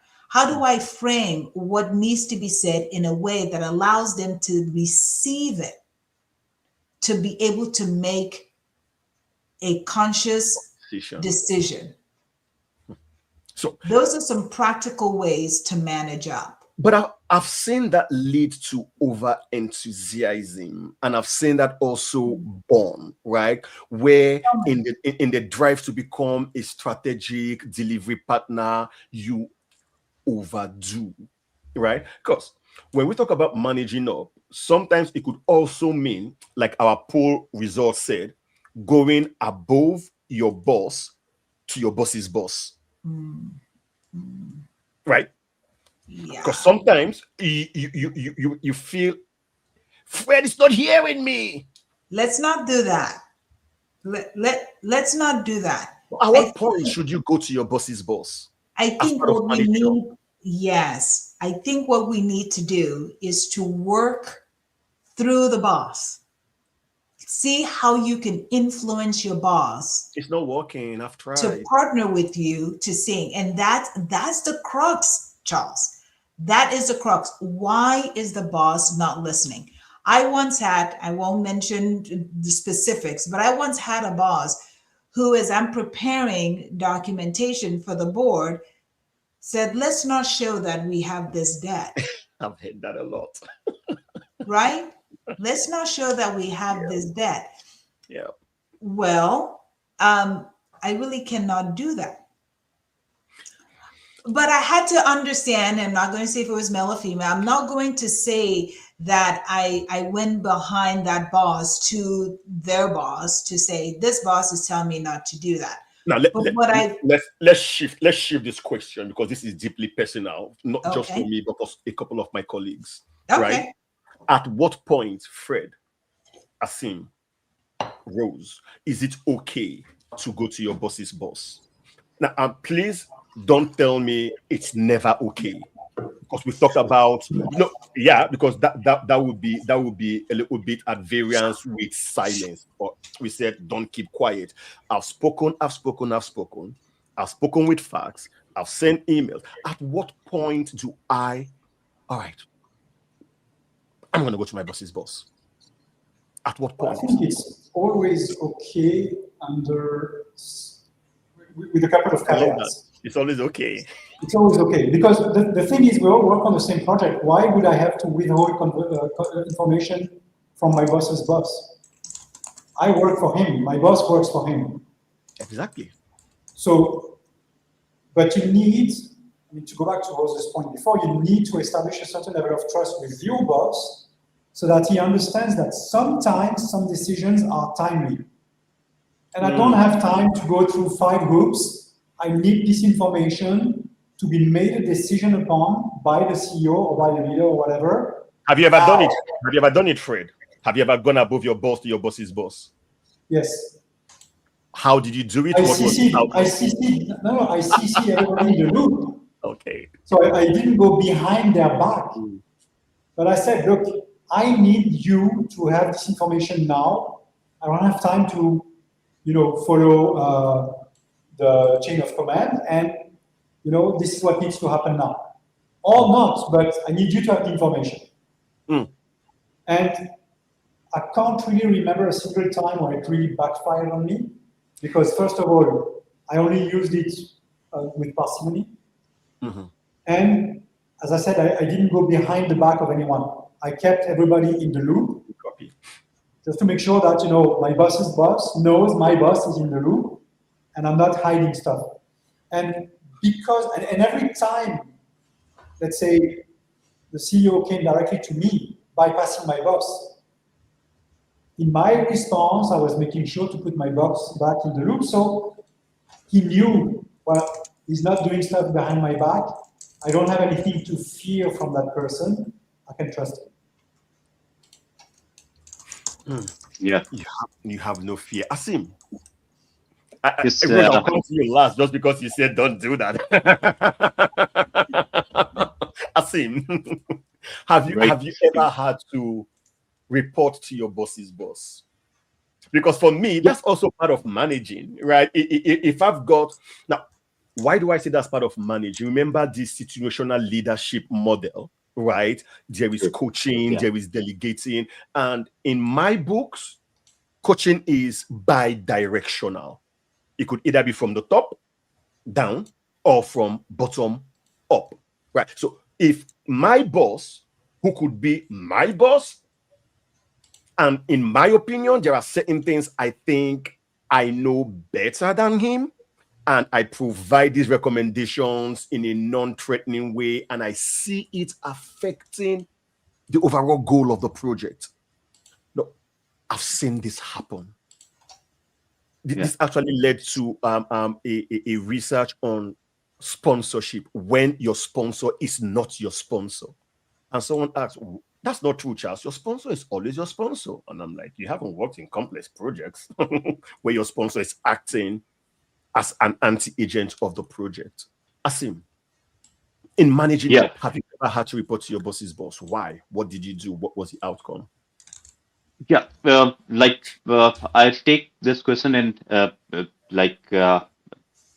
perception that there are certain cases where there is a genuine need of doing this, where there is a criticality of an information, or there's a situation requires urgent decision, and at that point in time you try to reach out to your boss and he was not available. Then you went and directly kind of like bypassed your boss. So it's a normal situation. Even in that, it happens a number of times in our day-to-day decisions where you have to make an urgent decision, and like due to certain reason your boss is engaged in another meeting or another commitment, you have to bypass your boss and go to the next level. It happens in that scenario. But now coming to another scenario where you have already reached out to your boss a number of times, and then if he's not responding, and then you go to your boss's boss, this is kind of an escalation. It's not under normal situation. It comes in terms when you are having a conflict situation with your boss, and then you are escalating to the next level. So uh, in this situation, as Frederick was mentioning, that it's very important that you keep the documentation. Like you need to document everything, and you need to be transparent about everything. If you have tried a number of times reaching out to your manager or your boss, and a number of times you have tried to convince him on certain things which you are like 100% sure that it needs to be done like this, and you have a clear disagreement with your boss, then you have to keep up the documentation of when you did it, or how you communicated it to your boss, and why it needs you to bypass or escalate your manager and Have bypass you him. ever done it, Asim? Have you ever had to go above your boss's boss? And have you ever had to do it? As I told you in the first scenario, where we need normals, where we need urgent decisions, I've done it a number of times, and I've done it by copying the manager. So Okay. that has been done. Yeah. Okay. Rose, should I go over my boss to my boss's boss in managing up? I think it is a career limiting move. Yeah, that could be career suicide. You know, I know that, right? It could be. So I think it is a career limiting move, but I will say this. My caveat is this. When there are ethical variations involved, if there is a breach of integrity, a safety violation, or legal risk that your direct supervisor is ignoring or concealing, then yes. Outside of that, I anchor back to my first position. mm-hmm. Work with your leader, work with your supervisor. Try to understand the why behind their decision or action, resistance. I want to give you an example for your listeners, drawn from a book called Workplace Poker by Dan Rusk. There's a young gentleman who was a product owner and decided to sit and watch some YouTube videos on product ownership. And he's like, wow, I have this great idea. And he came up with an idea, and he was so enthusiastic about his idea. He was going to save the company, and it was going to bring a great return to the company. and he sent out the meeting invitation at 11:59 p.m. to everyone in his group. Let's meet in the morning. He didn't share with his manager. He didn't share with his managers. They just show up, and he showed up there, and everyone's thinking, "What is going on?" But they showed up to the meeting. Anyway, he presented his thesis. This is what we need to do. It's going to bring the company a lot of money. And his manager said, "You know what? Let's reconvene in a month." And I see your reaction, Charles. And he said, "Oh, she does not get it. She does not get it. This is a great idea." Well, guess what his next move was? He decided to go to his boss's boss to present the presentation, and he had some good ideas. His manager actually thought there were some good ideas there, but there were other things at play, and she wanted to pull maybe 3 of his 5 ideas, right? And a month would have been okay. Well, he decided to go against his boss to his boss's boss and present. And the boss's boss said, "Hey, I think there's a great idea. Oh, before you leave, have you talked to Linda about this?" Linda was his boss. And he's like, "Yeah, but and the guy's like, "Okay, this is the VP." He said, and next thing, the month, had passed, and he called the meeting. And before he started his presentation, they pulled him outside and they said, "You know what? We're going to give you a new project, and you're going to be managing a new project." He got moved out, and he was strategically removed from the company. That's why I say it's a career limiting move, right? To go against your boss. There is a reason behind your boss having their position. Find out what that reason is and get alignment there, because there may be some things going on beneath the surface going on that you are not aware of before you go beyond your boss. I totally agree, because we like to teach about the iceberg of ignorance. And in that iceberg of ignorance, it's purported that management only see 10% of the entire problem after the issue has materialized. Now, it's reported that the foot soldiers, the last planners, those that actually do the job, see all of the challenges before management. And we often wonder, they don't just get it. Why are they so slow? Don't they want the profit? And for the longest of time, I had that thought. Why are they so slow? But you gotta go slow to go fast most times. No one sees the entire picture of the organization beyond those who have set the strategic path for the organizations, and those are the execs. So a program manager, a senior director may not have that strategic view. But then again, the question then begs, why shouldn't the senior directors, why shouldn't other members of the organization have the strategic view of the organization as the CEOs? Not possible.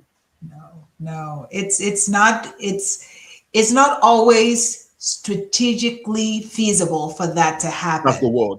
I was with one organization where the CEO was I think weekly town halls, and he announced that they were going to give at certain levels bonuses, and other levels up they would not receive bonuses. And the company was at disarray. They were angry. If you were below, you're like, "Hey, I'm going to get a bonus." You're happy. If you were above that, certain level of threshold, they were very upset. And people left. They left the company. They said, "This is unfair." Yep. What was going on beneath the surface was that company was going through an acquisition, and they could not be transparent about that because it would impact the negotiations. Do you understand? Yes. It was after negotiations had gone through and they signed on the dotted line. Then from that level up, we actually received higher bonus packages, right? So there are times when it is not feasible. I sit on the board of a few organizations. There are things we decide in the boardroom and we don't let the rest of the organization know yet because the timing is not right. Right. Okay. I love that. And the truth is, it's easy for you to sit wherever you are and think you have the gift of foresight and better decision making than those that actually have their finger on the pulse of the decision until that decision rests with you. Then you understand that uneasy actually lies the head that wears the crown. Now, as we round up, quick round table, quick responses. If I report to my bosses of career suicide potentially, we've talked about different models, the SCAF model, FIFO model. We've talked about transparency, clarity. But as we round up, Asim, the question will go for the three of you. The biggest mistake professionals make when managing up is, finish the statement. What is the biggest mistake professionals make when managing up? They Yeah, actually don't. I have. They actually what? I'm Fred. Sorry, Fred. They actually don't. They actually They don't. don't. Okay, they don't manage up.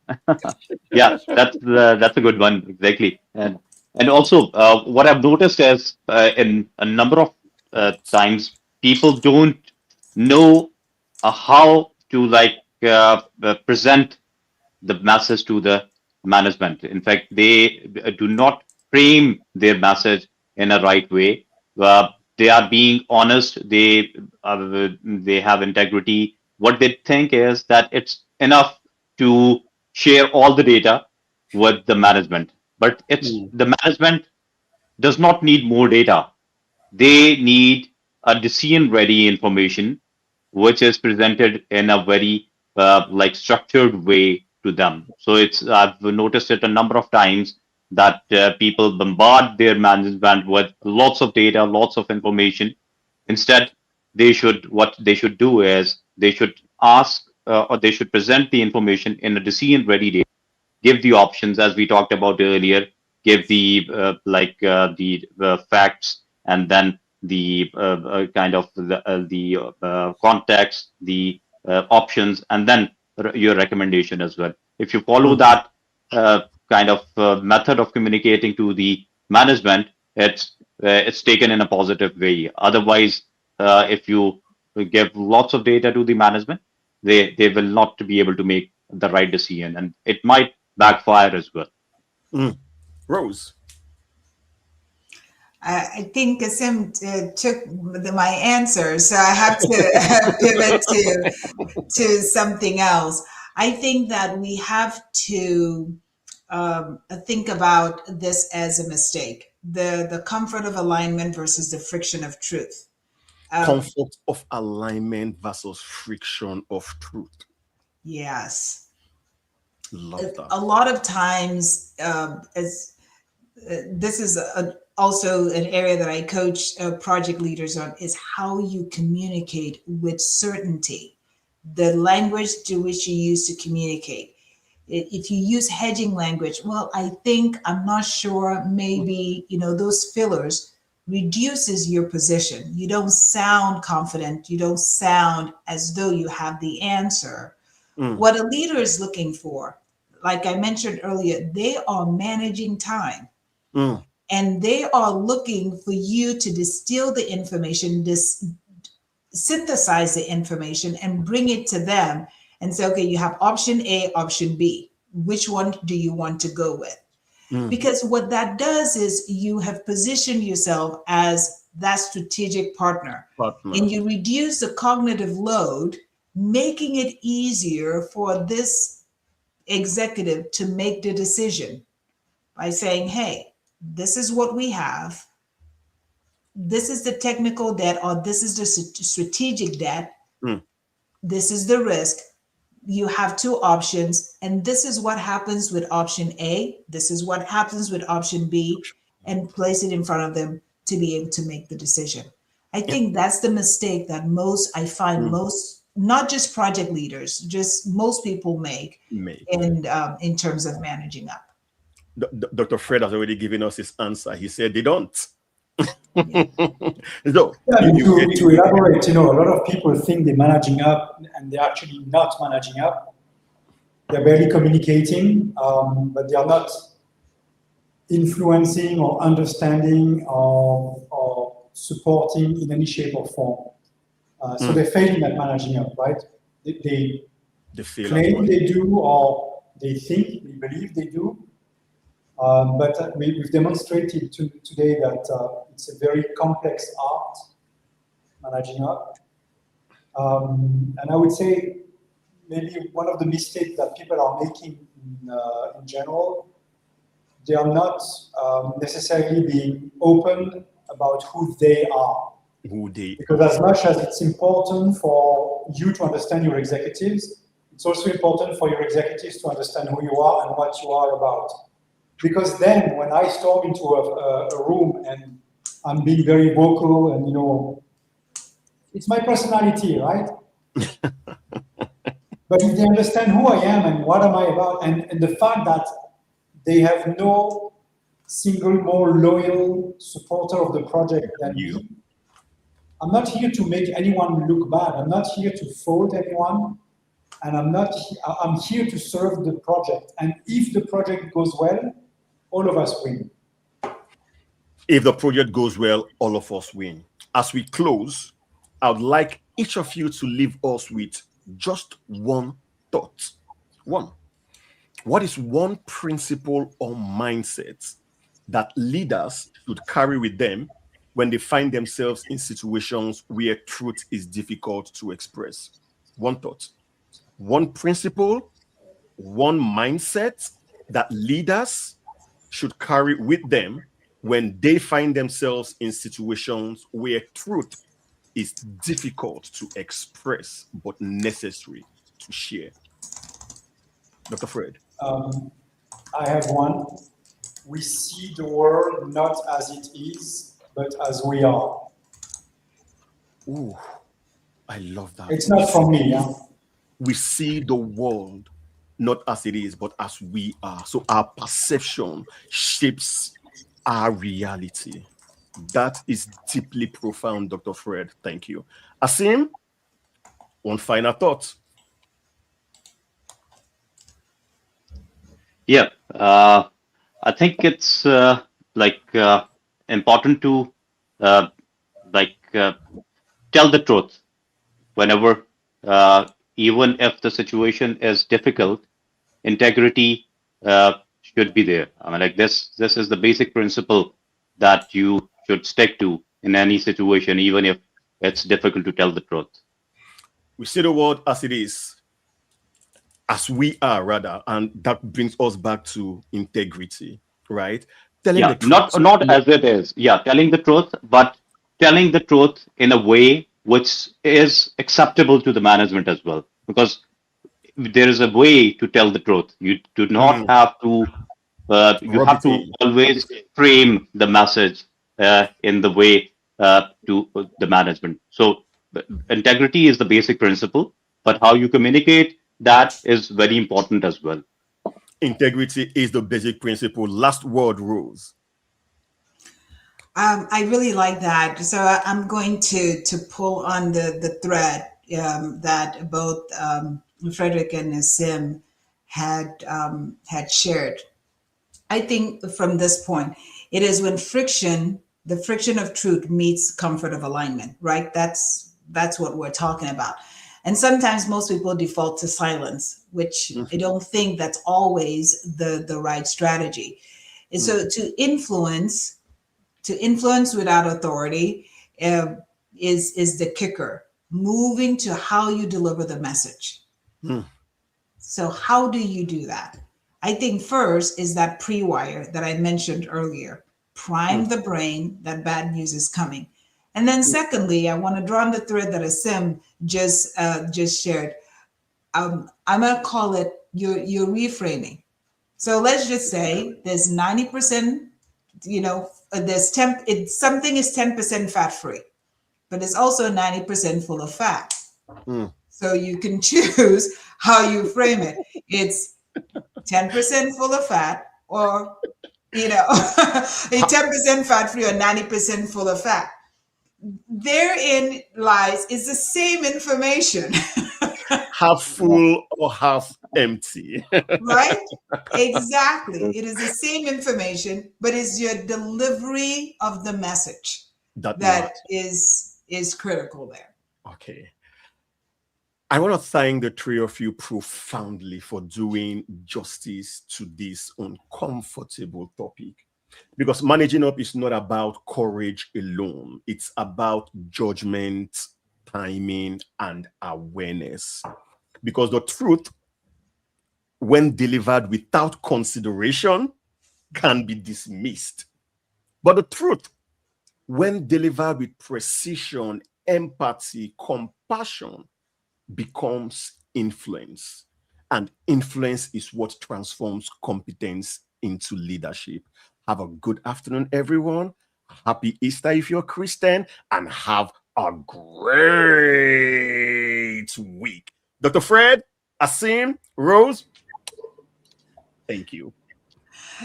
Thank you, everyone. Thank you. Bye-bye. Thank you very much, everyone. Thank you. Bye-bye.